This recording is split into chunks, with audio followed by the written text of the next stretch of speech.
الرحمن الرحيم عن سهل بن سعد رضي الله تعالى عنه قال رسول الله صلى الله عليه وسلم في الجنة 8 أبواب منها باب يسمى الريان لا يدخله إلا الصائمون رواہ البخاری والمسلم۔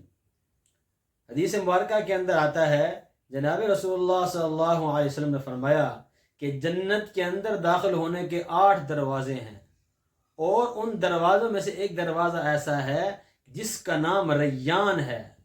اس دروازے میں سے صرف اور صرف روزہ دار داخل ہوں گے، روزہ دار کے علاوہ اور کوئی بھی جو ہے وہ اس دروازے سے داخل نہیں ہوگا۔ باب الریان روزہ داروں کے لیے ہے۔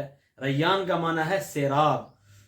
تو جب روزے دار اس دروازے سے داخل ہوں گے تو ان کو اس دروازے پر شراب پلائی جائے گی، شراب طہورا، اور اس شراب پینے کے بعد جو ہے وہ ان کو جنت کے اندر داخل کیا جائے گا۔ گویا جو لوگ دنیا کے اندر اللہ کی رضا کے لیے بھوکے رہے، پیاسے رہے، آج ان کا اعزاز و کرام یہ ہے کہ جنت میں داخل ہونے سے پہلے ان کو شراب پلائی جا رہی ہے اور ان کو سیراب کر کے جنت کے اندر جو ہے وہ داخل کیا جا رہا ہے۔ اس لیے ہمیں چاہیے کہ ہم بھی جو ہے روزے رکھیں اور خوب اللہ کی جو ہے وہ عبادت کریں۔ السلام